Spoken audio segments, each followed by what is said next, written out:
ay colin boobu tey journaux yi ñoom ñëpp daanaka pratiquement gis naa ci yu bëri politique lay gis mais par contre Walf Quotidien moom dafa fël feneen comme d'habitude donc licenciement tous azimuts, ça sent mauvais pour l'entreprise, le tourisme et l'hôtellerie en réanimation. ñoom moom dëgg la ñi ngi sukuraat bu baax a baax, les artifices de l'État n'y ont rien pu. Bah oui, je retiens surtout le dernier élément, l'hôtellerie en réanimation, parce que tout simplement, adduna bi avec justement cette pandémie de Covid-19 ou de Covid, on dit de Covid ou de la Covid-19. On dit la Covid, on dit le bon, Covid. finalement, le Covid, donc COVID, pandémie. Góor la jigéen, c'est impersonnel. Donc Covid, wax nga dëgg de yow góor la jigéen. Góor la jigéen la ñaar yëpp la. Parce que kii la de parce que. bu ñu neexee wax ko la bu ñu neexee wax ko la.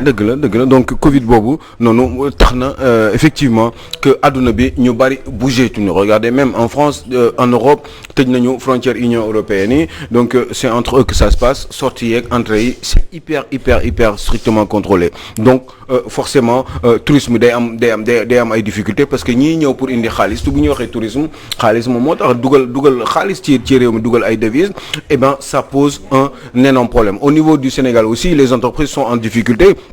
C'est tout à fait normal et logique parce que l'économie justement tourne très mal, pour pas dire que l'économie justement est quand même elle aussi en réanimation, parce que ça ne marche pas, il y a rien qui bouge. Le minimum que nous avons, mais surtout ce qui li nga xam ne moom moo gën a dominer suñu économie mooy cet informel là, ça ne marche pas parce que les gens ils sont chez eux, dañuy ñëw di taf-tafe le matin pour am dara, les transactions ne se font plus tout à fait normalement, donc c'est extrêmement difficile en amont. Allez lire le quotidien Walf Quotidien, parce que effectivement ñu ngi ñuy expliquer beaucoup sur les raisons qui ont eu justement qui ont été à l'origine de ces licenciements. Mais licenciements yi il faut mu am parce que entreprise yi ñu bari liggéeyatuñu, yenn sociétés yi surtout ñuy liggéey guddi dañuy tëj wala dañuy teel a tëj, donc seen chiffre d'affaires day wàcc, donc du ñu am forcément de l'argent pour à la fin du mois mën a assumer seen salaires yi avec leurs employés, donc forcément dañuy obligé di leen bàyyi, et bien ñu dem toog seen kër. ñooñu di toog seen kër aussi dañuy am problème parce que du ñu am ay revenus pour dund et puis dundal seen njaboot et puis leur entourage, donc ça va être très compliqué pour eux. Et effectivement c'est un constat qui est fait, dëkk bi dafa metti, l'économie ne tourne pas, c'est hyper au ralenti si je peux le dire comme ça, et donc c'est pas très évident. Bravo Walf Quotidien, et ben ça sent mauvais pour l'entreprise. Effectivement c'est la titraille qu'il fallait. Ça sent mauvais parce que doxul dara doxul ku génn ci biti xam ne dara doxul, kenn gisoo fi kenn ñuy recruter aussi seen personnel ñi ngi leen di wàññi à moitié ou au tiers, donc c'est pas très évident. Il nous semble ça sent mauvais Aliou Sow, te je pense que lii nii si moment bi ñuy waxee ay immigration clandestine bëkk meex yooyu noonu li ko causé mooy taux de chômage bu bëri fii nii ci dëkk bi. Lii dafa mel ni dina yokk taux de chômage bi bu baax, après mun nañoo indi yeneen i jafe-jafe. Bah déjà dañu nekk ci ay économie yoo xam ne dafa nekk en difficulté, économie de sous-développement, donc mal organisé, donc état bi rek moom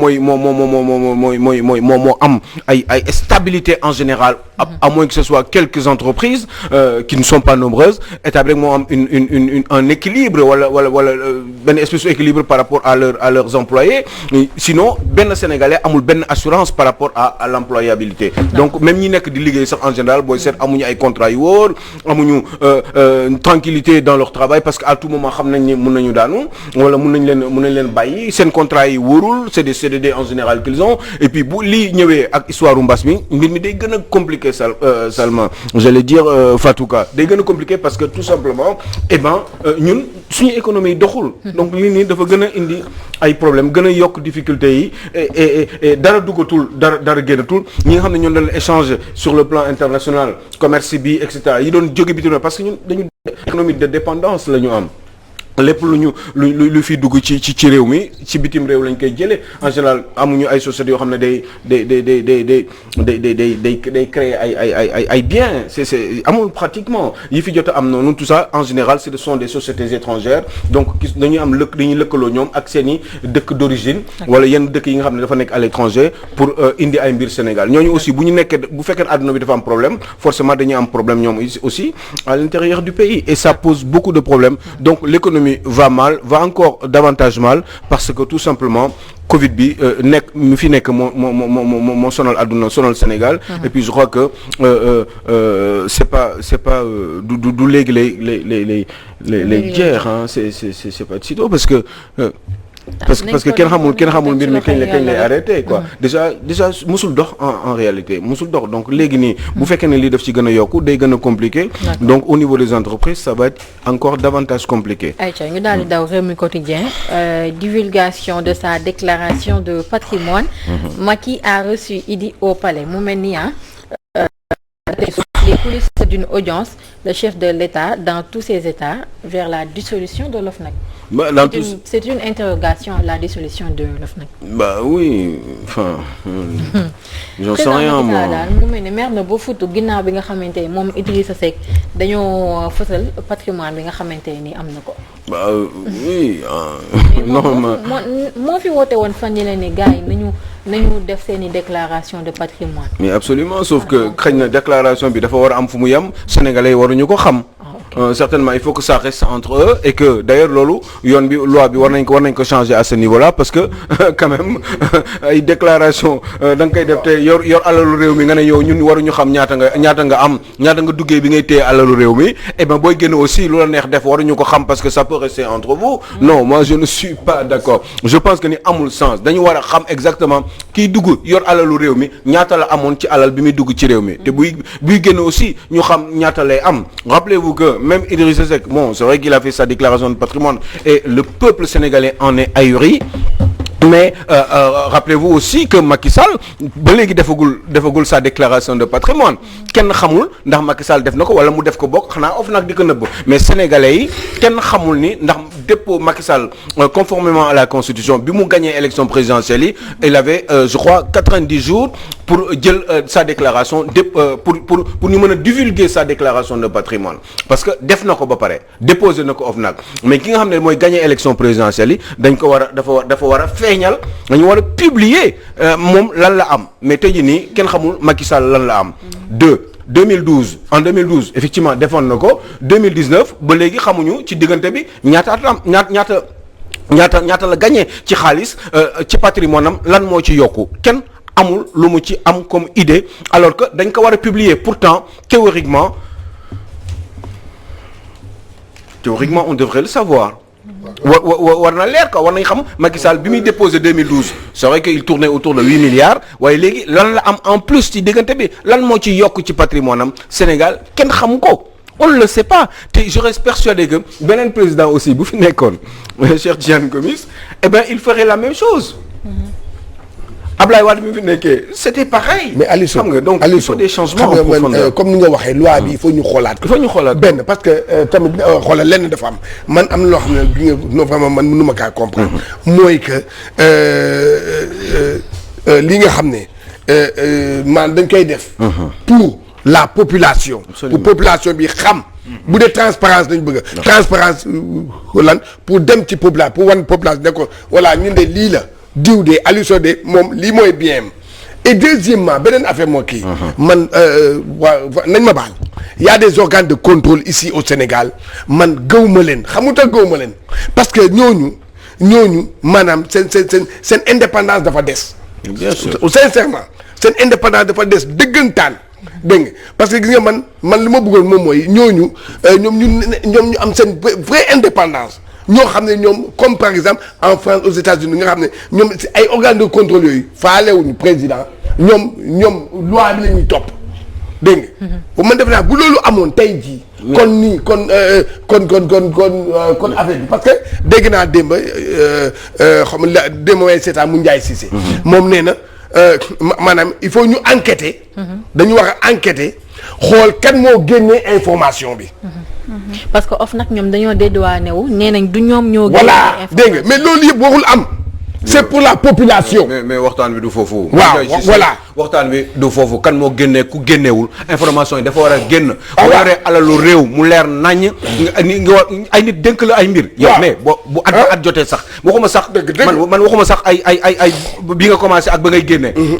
at laa la wax ni da nga war a wane yow ñaata nga gagné. parce que booy def sa déclaration de patrimoine yow en tant que salarié de la structure bi nga xam ne moom moo la fa teg yow weer at bi bu deewee da nga war a fay ay impôts. mais Aliou Sow OFNAC lan lay ragal ci loolu. mais dina muy reculer di wax que du nekkul ñoom ñoo divulguer. mais parce que il cherche à OFNAC avec sa patronne certainement dañuy jéem a dédouaner wu. il faut ñu aussi texte yi dafa wax clairement que amuñu droit divulguer information. non amuñu droit c'est là où se trouve le problème. waaw loolu la amuñu droit divulguer donc ñoom instant bi dañuy setal seen der pour dire que bu information bi génnee c'est pas de leur faute. waaw ñun foofu la Aliou Sow di wax Aliou Sow foofu lay wax. léegi texte yi foofu la ñu war a intervenir parce que war na disponible même sur internet man Salma. merci sénégalaise lambda bu ma bëggee xam kii ma dénk sama alal. lan la am. mu disponible su ma tapee patrimoine Idrissa Seck ma gis ko yow nga gis ko keneen gis ko je pense que noonu la fiabilité di. loolu mooy idée bi nag. idée transparence xam nga gis nga Salma. boo jubee. bu fekkee ne yow dëgg doon nit ku jub yii yëpp waruñu woon déranger bu fekkoon ne rek ñun dañu jóg rek pour liggéeyal réew mi. pour juste rek parce que dañuy sacrifier pour réew mi am lu ñu dundee parce que on n'a pas choisi ñun de wut alal ci kaw sénégalais yi dañu choisir ñun ñu ne ñun dañoo bëgg suñu réew dañ ko bëgg liggéeyal. loolu war na mën a tax sax balaa ñu la doon laaj sax wala ba ñuy teg ay loi ñoom ñoo waroon xeex pour mbir mi leer. ma ne bu weesoo sax déclaration de patrimoine yow nga yor alalu réew rek at ba at dellu si waat bon j'imagine que ñi yor société sénégalaise yi société nationale yi. ñi nga xam ne état bi moo ko ŋànk président dénk leen ko mais ñooñu at 1er janvier. ba 31 janvier ñu nekk directeur de sangam d'une société mais ñoom am na lu ñu gagné. weer yi dee yëpp ñoom fay nañ leen am nañ ay avantages. ñoom alalu askan wi la ñuy yor moom la ñuy gérer mais ñoom normalement bu at bi deewee. ñoom war nañu def xam nga ñoom dañuy fay impôt. mais ñooñu ñaata la ñu fay. tey jii nii par exemple bu ma bëggoon jël directeur COSEC nii rek exemple. ne man directeur COSEC tey ñaata la gagné ci année bi lan mooy salaire u COSEC exactement et les avantages COSEC. directeur port lan mooy salaire am ak lan mooy ay avantages am directeur port à la fin de l'année ñaata la fay impôt état Sénégal. parce que yow xam nga ni seulement Walfadjri bu la fayee dafay am lu muy jël. dem fay impôt. fayal la ko ay taxes. dina la fayal santé sa santé bi ay sécurité sociale ak yu demee noonu. di nga fay ay taxes ci sa salaire bi. et cetera ci sa bulletin de salaire am na yu ñu ciy dindi Cheikh Tidiane Gomis. waaw mais le directeur du port par exemple c'est un exemple. mais moom ñaata la gagné. ça devrait être mais moom ñaata la fay impôt à la fin de l'année. at bi mu deewee moom xam nga da ngay fay impôt yow ci sa xaalisu bopp yow. da ngay fay impôt waxuma port. wala waxuma COSEC wala yooyu yow en tant que directeur ak sa salaire. li nga gagné li nga jot a am comme si je peux l'appeler émolument mais li nga jot a gagné comme salaire ba ci at bi. disons 100 000 nga am par mois. at bi 1 million 200 000 la ci 1 million 200 000 yow da nga war a fay da nga war a fay ay taxes. impôt bu fekkee ni tu es imposable da nga war a fay impôt tey j'imagine que ñoom ñëpp ak seen millions yi ils sont imposables. bien sûr. waaw léegi. ñoom ñaata la ñu fay ci loolu rek di nga mën a xam nit ki ndax wax na dëgg wala waxul dëgg. parce que yu impôt yooyu ngay fay ñi ngi koy calculer ci sa déclaration bi nga def par rapport ak yow. yow sa impôt sur le revenu. d'accord sa revenu bi nga am yow revenu bi nga dajale. ba at bi dee. da nga ciy fay impôt yow. mais est-ce que amul ñuy gonfler seen déclaration. mais am na ñoo xam ne dañ koy wàññi parce que man mënu ma imaginer par exemple nit ki tabax ñaari immeuble si ñetti at yi. ba pare at bu nekk mu ne moom 2 millions kese la gagné. man je me dis sax ñu ci bëri dañ koy gonfler pour suñ fi jógee seen moomeel bu yokkoo ñu ne ñoom amoon nañ lii ba ñuy. mun nañ ko gonfler comme mun nañ ko jox seen cousine jabar. d'accord def ko ci turam. ay prête-nom ak yooyu parce que xam nga lu tax parce que man am na loo xam ne neexul a comprendre Salma. admettons nga ne yow 3 millions ngay gagné wala 5 millions par mois. ci juróomi at yi nga xam ne diriger nga benn structure nationale. mais ci diggante boobu yow am nga fi ñetti immeuble yoo xam ne ak ñetti suuf yoo xam ne yaa ko tabax. tey par exemple Idrissa Seck li ñu doon wax démb ci moom. ak tey ici et puis certainement toute la semaine. moom li mu gagné yëpp ñaata la ci fay impôt. est-ce que déclaré na ko est-ce que fay na ci ay taxes ana trace boobu man yow Cheikh Tidiane Gomis ku nekk war na mën a dem gis ko tout de suite et maintenant il suffit juste que mu cliquer ci benn bouton. parce que xam nga lu tax mu mën ko def parce que moom alalu réew mi la téye. yow ci sa bopp yow da nga war a fay tant que yaa ngi liggéey sax dans le privé waxatum la ki nga xam ne dafa téye alal réew mi. donc il faut que mu am de la transparence dans ce pays te bu fekkee nañu bëgg liggéeyal réew mi kese. que loolu rek a ñu tax a jóg amul leneen lu ñu tax a jóg jéemuñu pour enrichir wu et cetera. li ñu war a xam nga mooy lan mooy ñun suñu bopp ñoo war a xeex loolu man mi commence bëgg loolu pour sama réew ñu jox ma poste de responsable maa war a mën a nangu loolu kon Macky Sall warul mer. ci parce que dañ ko divulgation bi loi boobu justement bu concerné OFNAC ba nga xam ne dañ leen di tere ñu divulguer loolu loi boobu sax baaxul pour fekk ne ay nit de bonnes intentions kese lañu que ay nitu dëgg lañu que jubeel rek kese moo leen tax a jóg mais lan la ñuy nëbb kon ana lu tax ñuy nëbb kuy nëbba am nga loo fas yéene te li nga fas yéene jëmul kër mais Aliou Sow ñoom seen patrimoine tamit est-ce que benn instant bokkul ci seen vie privée parce que tamit nit ki fii ku nekk am na loo xamante nii sa yëfu bopp la bëggul nit ñi di ko fësal loolu yoon daf ko war a sàmm waaw mais yow Fatou Ka yow boo liggéey ba at bi dee yow li ma la waxoon sànq boo liggéey ba at bi dee nga am ay salaire yow dafa am loo xam ne moo la ay sa wareef la yow ci réew mi da nga war a fay ay impôt c'est ça le problème yow da nga war a fay impôt sa bu fekkee ne 1,2 million nga 100 000 francs par mois parce que il faut mu leer te loolu dañ ko war a instaurer fii Sénégal muy leer bu dee am na aussi ñu leeral ko Sénégal yëpp xam bu dee 1,2 million nga gagné parce que 100 000 francs nga am par weer at bi 1,2 million la 1,2 million da nga ci war a fay impôt ci sa salaire dañ la war a cotiser dañ la war a def yëpp waaw yooyu yëpp impôt sur le revenu des fois bu fekkee ne fortune la maanaam sa alal yokku na dootul impôt sur le revenu di nga ko fay mooy salaire yi nga fay ci at bi mais sa fortune bi nga dajale yëpp normalement chaque année war nga ci fay impôt voilà fortune bi nga dajale yëpp même bu fekkee ni sax bi nga ko amee y a 5 ans wala y a 7 ans ci ginnaaw chaque année da nga ko war a fay parce que fortune bi day augmenter wu en valeur am na ay intérêt bu dee 50 millions nga am banque ci at bi déwén du doon 50 millions mun na doon 52 millions 52 millions yooyu da nga ci war a fay impôt ci 2 millions yokku 2 millions yooyu yokku ci 50 millions yi da nga ci war a fay impôt année bi si topp bu dee 54 la wala 58 8 millions yooyu yokku encore da nga ci war a fay impôt depuis mooy monté donc il faut que ñuy fay ay impôt waaye impôt yooyu lu tax Sénégal yi duñ ko bëgg a dajale mais